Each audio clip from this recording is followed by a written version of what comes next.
Olá, pessoal. Sejam todos muito bem-vindos ao nosso Tem Podcast. Tem tecnologia, tem empreendedorismo, tem mulheres. E você, curte tecnologia e empreendedorismo feminino? Então esse episódio é para você. Há 20 anos no mercado, ela foi eleita como uma das 5 mulheres mais disruptivas do Brasil. E participou de projetos em grandes corporações como Coca-Cola, Unilever e Google. Atualmente é cofundadora da Mimo Live Sales e hoje está aqui conosco. Ela é Etienne Dujardin. Etienne, muito feliz de ter você aqui. Eu agradeço demais, Silvia. É um prazer estar aqui com você nesse seu podcast, que tem tudo que eu gosto, né? Tecnologia, empreendedorismo femininos, tem mulheres empoderadas aqui dividindo as suas histórias. Então é uma honra para mim estar aqui, finalmente, depois de tantas coisas juntas, nos conhecendo pessoalmente. Gente, ela participou, ela teve a coragem de participar do primeiro livro TI de Salto. Nós não nos conhecíamos.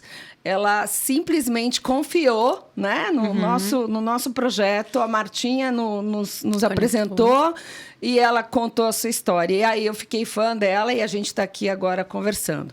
Bom, a gente vai falar de 3 temas que tem tudo a ver com você. E eu queria que você começasse contando um pouquinho quem é a Etienne e como chegou até aqui, aí rapidamente da sua trajetória, para depois a gente começar aqui com algumas perguntas que eu tenho para você. Fechado. Bom, eu sou uma gaúcha radicada em São Paulo. Eu moro aqui há 15 anos. Sou casada com o Paulo. Sou mãe de pet. Tenho 5 cachorros e um gatinho. E nasci em Pelotas, no interior do Rio Grande do Sul, numa família bastante humilde. Eu nasci numa periferia lá, chamada Guabiroba. E minha mãe era faxineira, o meu pai é porteiro até hoje. Fizeram vários trabalhos, bicos para se virar. E criaram eu e meu irmão, assim, com bastante dificuldade financeira, mas com muito amor e muito incentivo. Então, desde muito pequena, minha mãe, que é uma das mulheres mais sábias que eu conheço, apesar de ter pouca instrução, né? Ela sempre disse que eu podia ser o que eu quisesse, desde que não me faltasse coragem. E que eu tivesse coragem de encarar o mundo. Então, eu sempre cresci, assim, muito abusada, sabe, Silvia? Porque eu acreditei muito naquilo que ela falou. E eu realmente fui atrás das coisas. Ela não teve a oportunidade, nem meu pai, de estudar. Então, ela sempre dizia, poxa, estuda, vai atrás das suas coisas e não desiste. Assim, ela era uma pessoa que me ensinava muito a não desistir. E foi o que eu fiz. Eu comecei a trabalhar com 15 anos. Quando eu cheguei pro meu pai um dia, eu falei assim, pai, eu quero comprar tal batom no caderninho da Avon lá, que a minha tia estava vendendo. E ele falou, filha, o dinheiro que o pai tem não dá para comprar isso. Então, você vai ter que trabalhar se você quiser esse tipo de coisa. E eu fui trabalhar, foi meu primeiro trabalho. E estudando, né? Então, eu já com 15 anos, eu trabalhava durante o dia, estudava à noite para conseguir fazer as minhas coisas. Só que eu gostei do trabalho. Eu achei muito bacana, eu ali novinha, começar a fazer uma gestão financeira, de ter um dinheiro, de poder ter as minhas coisas, de não pedir de bênção. Ai, mãe, preciso disso, eu preciso daquilo outro. E aí, eu gostei muito do trabalho. E eu entendi ali no meu primeiro trabalho, que eu era recepcionista, porteira, né? De um prédio lá na minha cidade, que aquilo ia ser um grande catalisador dos meus sonhos. Porque eu, com o dinheiro, eu conseguia comprar mais livros que eu gostava de ler, eu conseguia ir no cinema, que era uma coisa que eu ia muito pouco, porque era caro. E aí eu comecei a trabalhar e sempre tive um envolvimento muito grande com os meus trabalhos. Eu acabei estudando desenho industrial numa escola técnica que tinha lá na minha cidade e consegui um estágio, que foi meu primeiro estágio na área. E é engraçado contar, porque quando eu falei que eu sou abusada mesmo. Tinha no quadro, assim, de estágio, né, da escola técnica, que era ITFPEL, lá em Pelotas, um anúncio procurando estagiária de desenho técnico. E eles prendiam... Gente, não era nada digital naquela época, tá? Tinha nada digital, nada era online. Então, eles prendiam... Lembra com os alfinetinhos, um negócio assim? E aí, o que eu fiz? As pessoas normalmente liam e anotavam e ligavam. Eu retirei o anúncio. E aí eu peguei, liguei, retirei o anúncio. Era o Rogério Petter, que foi um grande mentor na minha vida. Eu trabalhei com ele de 98 até 2001. E aí eu peguei e fui fazer a entrevista. Liguei, né? Fui a única pessoa que ligou. E aí eu cheguei lá. E aí, quando eu cheguei, que eu fui chamada pra entrevista, eu botei o anúncio na mesa dele. E aí, ele, muito fofo, ele falou assim, você não precisava trazer um anúncio. Eu falei assim, eu precisava, porque você vai me contratar, você não precisa mais dele. E aí, eu comecei a trabalhar numa fábrica de móveis como desenhista, né?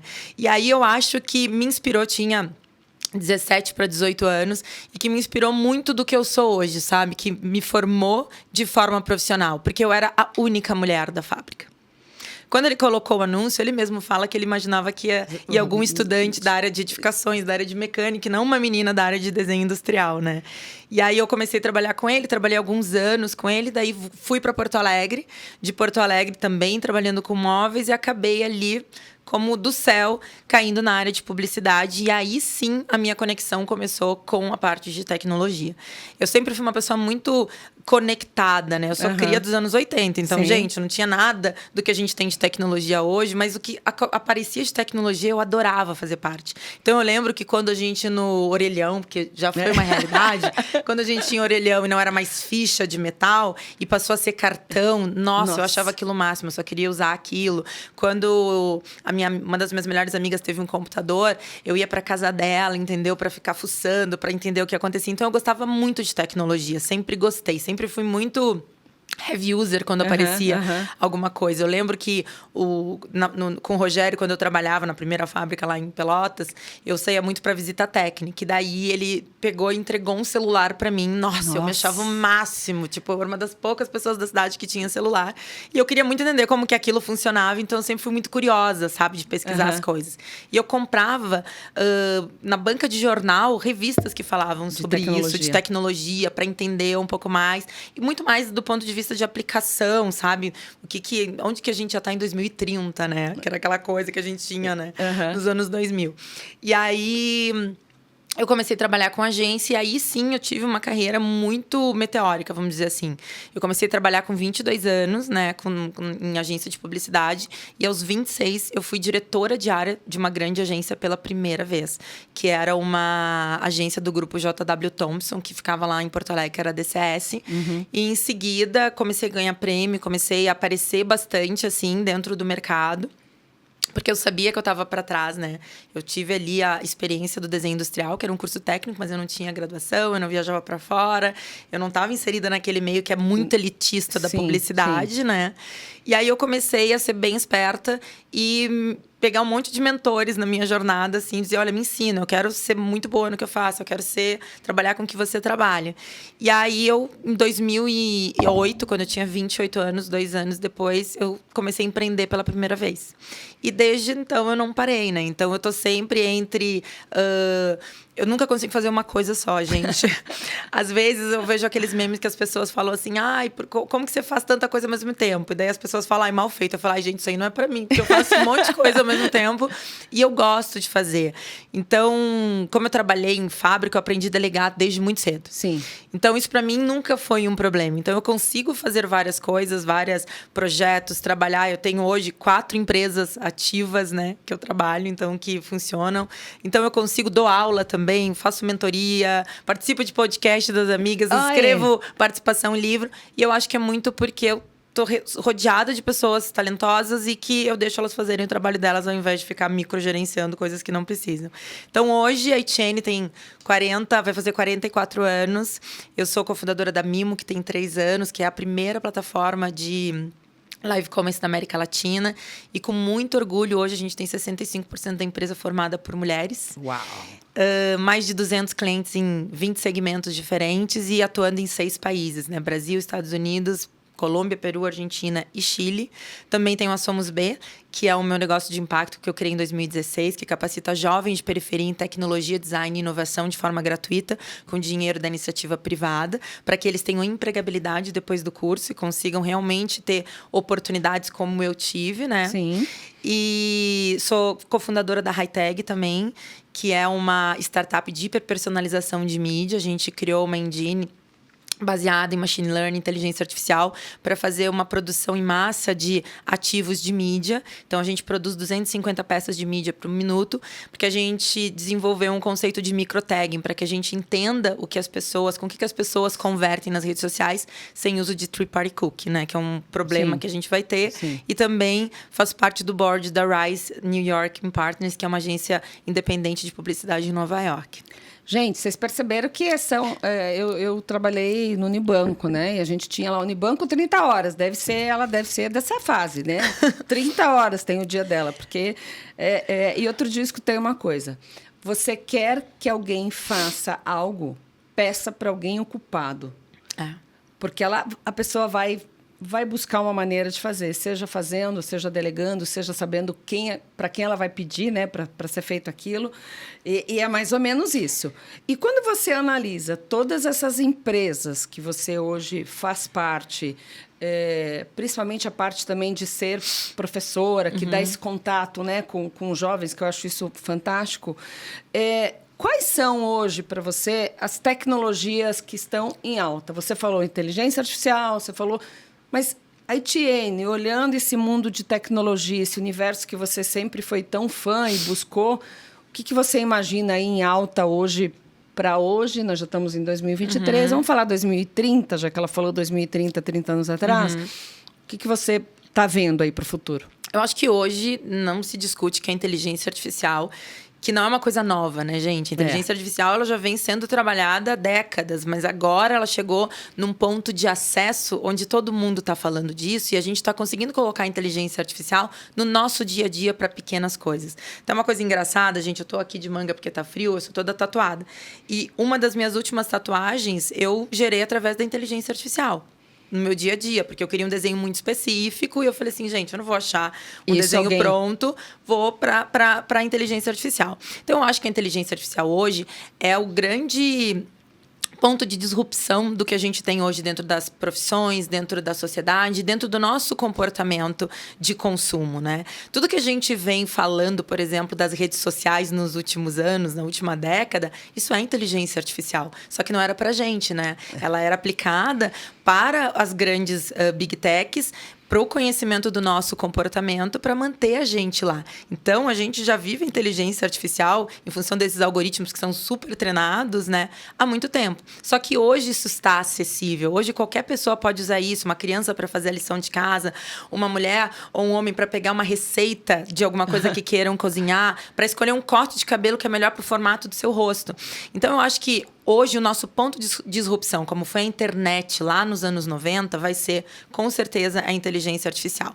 Mas tem um ponto que eu acho que é um ponto que já existe há mais tempo, mas que a gente não está dando a devida importância, que é a grande tecnologia que vai mudar, de fato, o que a gente faz, que é da cibersegurança. Tudo que a gente tem hoje, tudo que a gente faz, está na rede, está na internet, a nossa vida, as nossas fotos, o nosso comportamento, o que a gente compra, o que a gente gosta.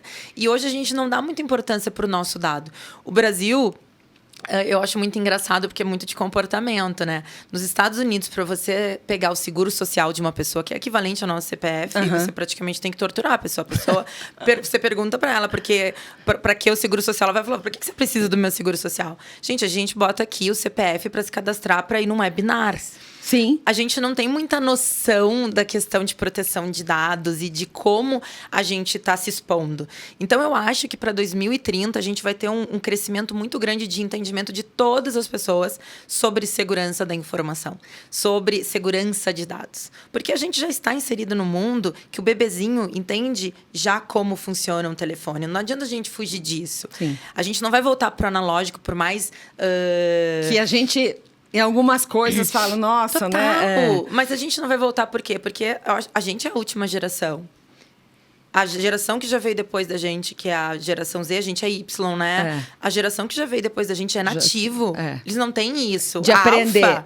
Então, mais ainda. Então, a gente tem que se adaptar um pouco com as coisas. E eu acho que foi tudo muito... Eu lembro, assim... Gente, vamos lá. Eu passei de ficha no orelhão, né? Para fazer chamada... como por a gente voz. Por voz, Favor, e não por ligar imagem. Exato, que a gente hoje globalizou. Eu faço reunião que tem gente em Tóquio, Nova York, Brasil, todo mundo ao mesmo tempo, né? E antigamente, quando a gente ia fazer uma conferência, era um trombolho no meio da sala, né? Aí não pegava, tinha delay, era um horror. Então, hoje a tecnologia avançou super rápido. Só que avançou rápido para mim, que peguei antes. Para as pessoas que já nasceram nesse ritmo... Normal. É normal. Então, essa tecnologia da inteligência artificial, ela vai mudar muito o comportamento da gente, como a gente compra, como a gente consome, como a gente se relaciona com as pessoas. Mas a gente precisa entender que essa inovação que está disruptando tanto, ela precisa ter cuidado. Porque a gente precisa cuidar disso. A gente precisa ter uma preocupação com a ética, que eu acho que em alguns casos, assim, e com a nossa segurança que a gente não teve. E quando você pensa nessa questão de segurança, a gente aqui em alguns episódios falou muito que nós, pessoas físicas, né? Você falou, você vai fazer algo que não tem nada a ver, o cara te pede CPF para tudo. A gente acaba não lendo muitas vezes aquelas letrinhas miúdas, né? E ali você fala, caramba, você está falando que vai doar o seu rim e você nem leu o negócio e quando você viu já era, né? A gente falou aí do Black Mirror, teve um episódio, né? Então, acho que para quem está nos escutando, a gente sempre fala, cuidado. Hoje eu acho que o dado é o maior bem de qualquer empresa, né? Você está usando aquilo tudo para poder movimentar o seu negócio, a sua empresa, o seu segmento. E você usa muito bem isso quando você pensou aí na Mimo Live Sales. Conta para nós, né, que estão nos assistindo, escutando, que a gente está em todas as plataformas, como surgiu essa ideia, de onde veio... Você estava lá, você empreendedora há muito tempo, essa veia empreendedora está em você. Mas como foi? Eu sei que você lançou começando a pandemia, porque foi quando a gente conversou para o livro. Como foi surgir essa ideia? Vou montar esse negócio. Baseado em que surgiu essa ideia para vocês montarem esse negócio que em 3 anos já cresceu o que cresceu? Não, foi muito engraçado, porque a minha sócia, Monique Lima, maravilhosa, ela estava fazendo como é que a gente chamava? Que a gente estava todo mundo lockdown com a família, né, no interior. E a irmã dela tem uma rede de lojas de sapato, que é a Bluebird. E aí, a irmã dela desesperada, né? Com as lojas fechando, os funcionários desesperados com o que ia acontecer. E a Monique pegou e falou assim, não, a gente vou te ajudar a dar um jeito. E aí, ela falou assim, pô, dá pra vender live do Instagram. Ela procurou ali algumas coisas sobre live no Google e chegou na China, né? Porque o live commerce existe na China desde 2016. Lá é uma febre. Lá, hoje, 30% de todas as transações digitais que acontecem no país são através de live commerce. E aí, a Monique, ela é da publicidade, né? Já trabalhava para alguns clientes com alguns projetos mais tecnológicos, mas ela não é uma pessoa da tecnologia. E aí, ela não sabia por onde começar e procurou uma amiga em comum e falou assim, olha, tem uma ideia aqui de fazer o que os chineses estão fazendo. Não tem ninguém fazendo no Brasil, não sei por quê. Mas eu preciso de ajuda. E ela, fala com a Etienne. A Etienne já trabalha, tem um monte de experiência com isso. Ela vai te ajudar a te indicar alguém. E aí, ela me contou toda a história. Falou, enquanto ela ia falando, eu estava ali pesquisando, né? Eu sou uma pessoa de inovação, gosto muito disso. E eu sou péssima jogadora de pôquer. Então, enquanto ela estava falando... sua cara já... Eu tava me animando ali, eu tava mostrando, e ela mudou o pitch. E aí, ao invés de ela me pedir alguém pra ajudar, ela perguntou, você não quer entrar nessa comigo e a gente fazer juntas? E aí eu falei, poxa, acho que vale. Só que a Hightag tava começando já os primeiros testes que a gente tinha, né? Porque a Hightag surgiu antes. E aí eu falei assim, poxa, acho que é uma boa, vamos dar uma segunda conversa. E aí foi muito legal que na nossa segunda conversa, como a gente não se conhecia, a gente definiu por que a gente ia abrir uma startup. Porque era uma pessoa que eu não conhecia pessoalmente. Era uma pessoa que eu não sabia quem era. Ela não sabia quem eu era também. Então, a gente tinha que ter um propósito muito grande para montar um negócio junto no meio de uma pandemia em lockdown, né, gente? Eu tinha acabado de voltar do hospital. Lembra que eu fiquei super doente? Então, eu tinha que ter um motivo, assim, forte. Daí, foi onde a gente definiu o nosso porquê. E aí, o nosso porquê foi onde a gente viu que os valores que a gente tinha de vida batiam muito. Os nossos propósitos eram muito parecidos. Então, a gente definiu que a gente queria montar uma empresa para democratizar a tecnologia para todas as pessoas do Brasil. Porque a tecnologia ainda é muito elitizada, né? E que a tecnologia de live commerce que a gente ia começar, ela não ia ser só para grandes empresas. Mas que qualquer pessoa, uma pessoa de uma tribo indígena na Amazônia poderia vender o seu artesanato. Que a minha tia que faz crochê lá em Pelotas poderia vender o que ela faz para sustentar. Então, a gente definiu os porquês, né? O que ia nos guiar, o que era o tipo de empresa que a gente ia montar e começamos a Mimo. E aí a gente passou por uma fase muito grande de pesquisa, porque a gente viu o insight da China. A China, como insight tecnológico, gente, é maravilhoso, porque eles têm muito recurso lá e eles têm 2 bilhões de pessoas, então eles conseguem testar muita coisa. Mas o comportamento deles é completamente diferente do comportamento do brasileiro. Então, a gente fez muita pesquisa. Fizemos um lançamento já em 2020. A gente é a primeira, porque a primeira live commerce que aconteceu foi da Mimo. Em seguida, aconteceram outras aqui, mas a primeira é a nossa.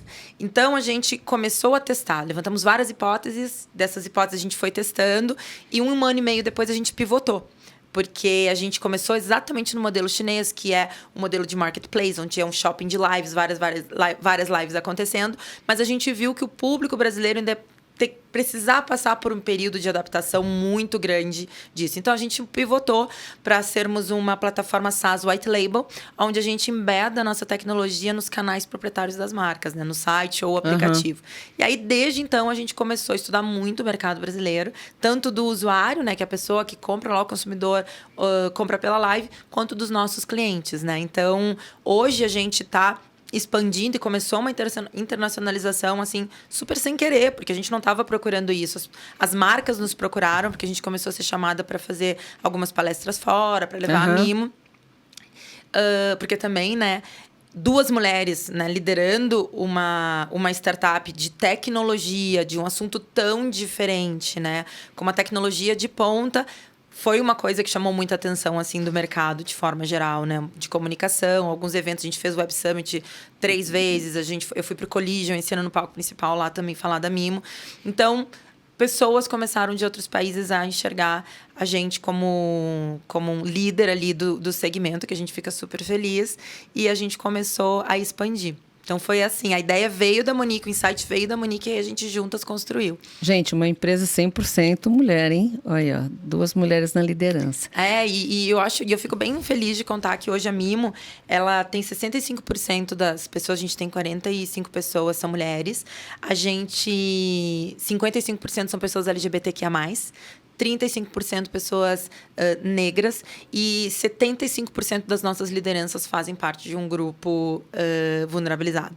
Então, a gente nasceu com as premissas ESG, a gente nasceu para fazer da forma certa, né? Então, é o que eu muito acredito, e a Monique também, que é entre ganhar dinheiro e mudar o mundo, a gente não precisa escolher nenhum dos dois, eu posso fazer as 2 coisas. Sim. E quando você fala em mudar o mundo, né? Eu acho que essas questões de propósito fazem muito sentido e acaba dando muito certo. Você comentou que tem hoje um projeto justamente para fazer essa capacitação. Quando a gente fala de tecnologia, a gente ainda é um universo, né, minoritário, não somos ainda... Somos 20%, talvez, de mulheres nesse segmento. E aqui o objetivo, na época do TI de Salto, era justamente ter histórias de mulheres como a dela para inspirar outras meninas. Como tem sido esse trabalho de trazer mais... Eu não vou nem falar só meninas, né? Porque a gente sabe que essa defasagem no mercado de tecnologia ela é muito grande. Né? Então, vai faltar profissional, vai ter mercado para menina e para meninos, para todas as pessoas que quiserem trabalhar com isso. Mas como tem sido essa experiência de tentar trazer para essas mulheres que pensam, não gosto de matemática, não. Você não era de exatas e está aí hoje líder no segmento. Como eu trago para essa menina essa vontade de trabalhar com isso? Aquele glamour, né? Porque na minha época era você ser médica, você advogado, você tinha aquelas... Não, hoje tecnologia tem esse glamour, né? Você mesmo disse. Ainda temos, não é para todos. Como transformar isso para todos? Acho que tem algumas questões, assim, que fazem a construção desse problema, né? Dessa problemática de ser tão não inclusivo. Porque quando você olha para a tecnologia hoje, além de você ter poucas mulheres, você tem poucas pessoas negras, você tem poucas pessoas LGBTQIA+, e praticamente você não tem pessoas periféricas, né? Porque custa caro você estudar tecnologia. Então, eu gosto de dividir em 3 partes. A primeira delas é a questão educacional das meninas. A gente nasce achando que a gente nasce pro cuidado. A gente nunca ganha um computador para brincar. A gente ganha uma boneca. A gente não ganha um carrinho para desmontar. A gente ganha a panelinha. Então, isso foi uma coisa que colocou as mulheres, assim, numa caixinha do cuidado, né? Então, pode ver, a gente faz o quê? A medicina, sou médica, mas eu cuido, né? Advogada, cuida. Então, eu lembro que eu mesma, quando eu era adolescente, assim, eu não tinha muitas referências de mulheres bem-sucedidas.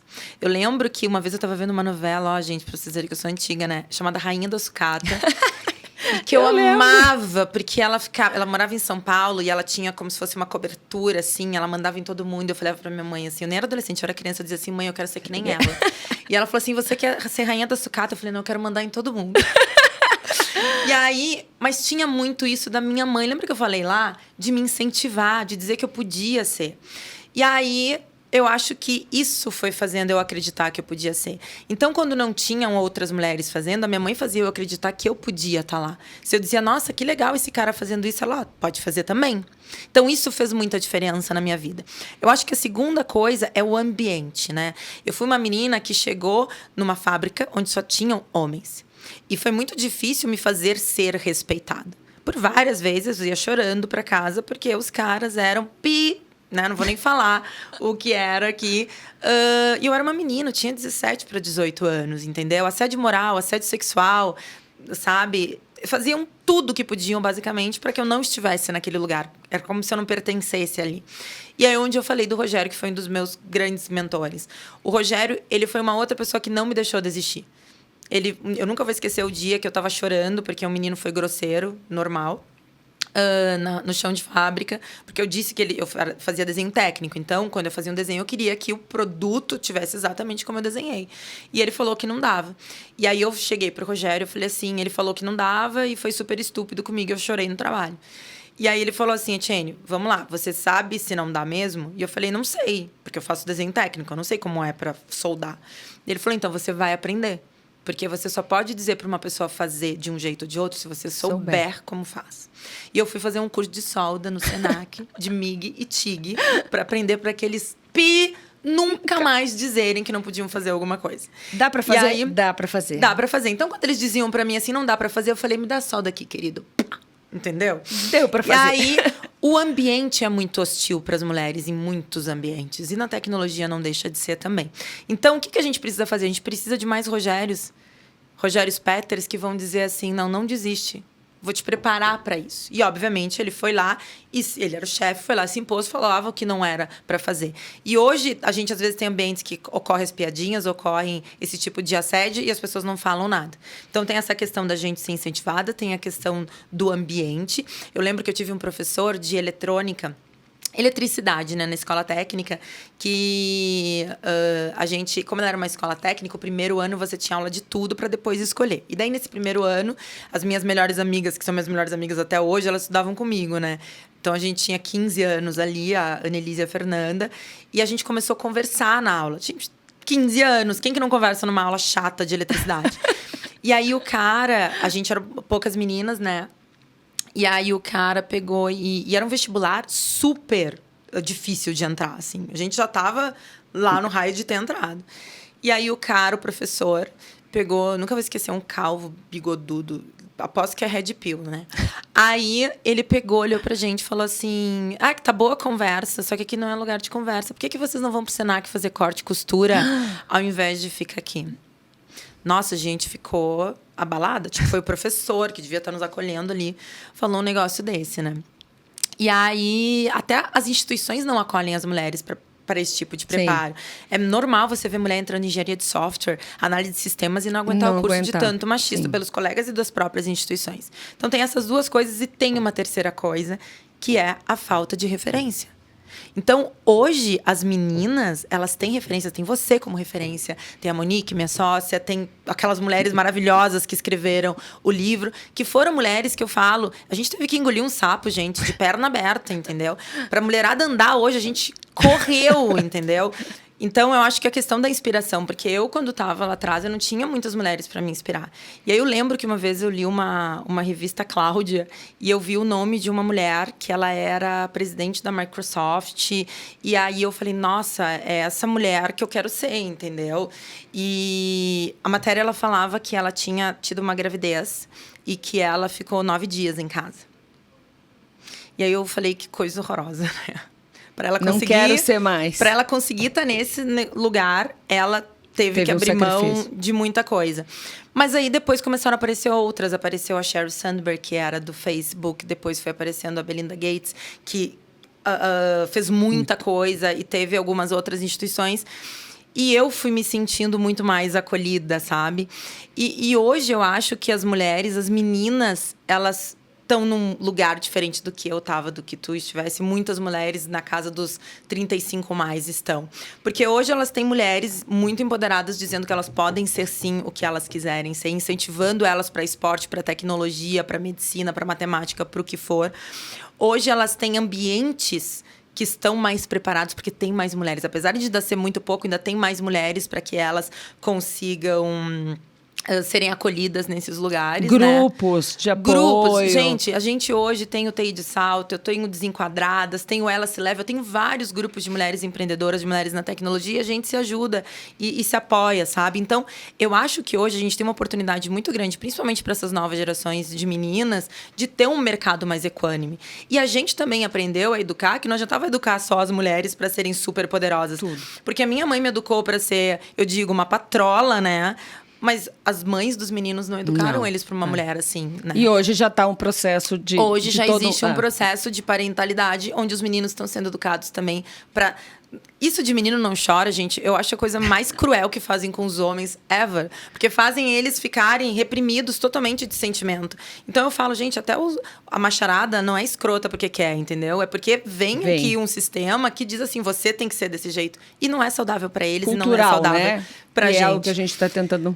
fazer. Então, o que eu faço hoje, sabe? Eu faço um monte de mentoria para menina, eu tenho a minha empresa que capacita meninos, 50% das turmas tem que ser meninas, no mínimo. Então, eu faço um pouco do que eu aprendi.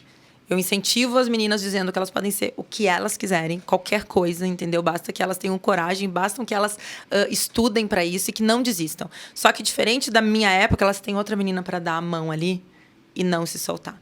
Então, eu acho que hoje a gente tá... Eu sou uma pessoa super otimista, viu, gente? Então, eu acho que hoje a gente tá indo para uma linha onde as coisas vão se transformar.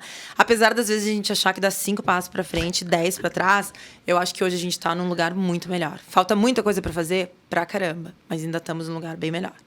É isso aí. Bom, gente, a gente está entrando aqui já na reta final do nosso podcast, do nosso episódio. A gente vai ter que marcar outro, né? Porque assim, que eu tinha falo, né, 25 perguntas, eu só consegui... incrível, porque diz que nada acontece por acaso. E quando a gente se conheceu por telefone, tinha muita coisa, né? E eu nem sabia que ela tinha feito eletrônica. Você falou de eletrônica, você sabe o que eu fazia na minha turma de eletrônica? O meu professor, ao contrário do seu, apoiou. A gente carregava o capacitor, eu sempre conto isso e o pessoal... dá muita risada. E falava para o menino, segura aqui para mim que eu... Dava choque. Adoro. Era nossa graça, era fazer isso, entendeu? Porque a gente montava o rádio, eles davam risada. Então, assim, como a gente se vinga dessa maneira. E para a gente começar a encerrar, um livro, um filme, uma mensagem, que de repente você fale, nossa, eu gostaria de compartilhar aqui com quem está nos acompanhando. Gente, filme que eu falo é sempre mesmo em todos os lugares que me perguntam isso, porque ele foi muito transformador para mim, que ele no Brasil ele chama Natureza Selvagem. Ele é um filme que conta a vida real de um cara que era super revoltado com a família e com a sociedade, e ele foi pro Alasca ter uma jornada muito auto de conhecimento, assim. E esse é um filme muito bonito, porque ele traz uma mensagem que eu acredito demais, que é a felicidade só é real quando compartilhada. E eu acredito muito nisso. Por isso que eu acredito que quando a gente tem acesso, quando a gente tem privilégio, quando a gente chega lá onde lá quer que seja, a gente tem que estender a mão para que outras pessoas, né, que não têm a nossa realidade consigam também. Então, esse é o filme que eu amo, que chama Na Natureza Selvagem. O nome em inglês é Into the Wild, que é maravilhoso. Eu acho que todo mundo tinha que assistir, que ele é bem transformador. Um livro, eu gosto muito do livro de biografia, né? O livro agora a biografia da Michelle Obama. É sensacional. Ela é uma mulher negra e primeira-dama e que tem projetos incríveis. E a gente não entende o que ela teve que passar para estar nessa cadeira, né, de primeira-dama de um dos homens mais poderosos do mundo, né? Em função da questão racial. Então, leiam a biografia da Michelle Obama, que é maravilhosa. E que outra coisa que você tinha perguntado? Não, já falou livro, filme, já falou tudo, gente. Já falou tudo. E agora uma palavra que define Etienne. Eu acho que eu falei ela algumas vezes aqui, porque foi a que eu aprendi da minha mãe, sabe? Que é coragem. Eu acho que a gente vai ter muitos ups and downs, vai subir, vai descer, vai ter dia que vai estar bem, vai ter dia que não vai estar. Vão ter obstáculos gigantescos, principalmente se você é uma mulher, independente da área que você esteja. Mas se a gente tiver coragem, sabe? De sair da cama ali, de encarar de frente, mesmo sabendo que não é uma jornada fácil, vai ficar mais tranquilo de fazer. Acho que coragem é uma delas. Gente, a gente encerra aqui o nosso podcast de hoje. Muito, muito, muito feliz de ter você aqui. Muito bacana ter conversado com você, conhecido você pessoalmente. Eu queria nos despedir aqui, né, desse episódio tão incrível. Quero agradecer a Etienne por aceitar o convite, por realmente, na prática, ela fazer esse compartilhamento de tempo dela, de estar aqui. Vocês viram que ela tem 500 coisas para fazer, ela conseguiu arrumar um tempinho de estar aqui conosco. E quero agradecer a Dell Partner Program pelo apoio e incentivo nessa nossa jornada aqui do podcast. E eu tenho certeza que o nosso público aqui vai adorar esse bate-papo. Então, acompanhe a gente nas redes. E, Etienne, eu queria que você aqui, né, compartilhasse aí as suas redes. Quem quiser conhecer um pouquinho mais a sua trajetória, fica à vontade para compartilhar. Gente, a rede que eu mais uso é o LinkedIn, porque eu acho que no meio corporativo a gente tá faltando ter conversas difíceis sobre várias coisas, então eu levo as conversas difíceis para lá. Então, vai lá me procurar, Etienne Desjardins, vai ser um prazer conectar com vocês e a gente trocar ideia para ver como que a gente faz um mundo melhor, né? Não só pra gente que tá aqui, mas para outras mulheres que vêm depois da gente, porque não é porque a gente passou perrengue que elas precisam passar também. É isso aí, vamos facilitar a vida delas. E você que está aqui acompanhando o nosso Tem Podcast, a gente está em todas as redes sociais, YouTube, LinkedIn, Instagram, Spotify, e vocês podem conferir tudo que a gente preparou para vocês em primeira mão. Então, nos sigam e aproveitem para compartilhar com os amigos, família, vizinhos, com todo mundo. E obrigada e até o nosso próximo episódio.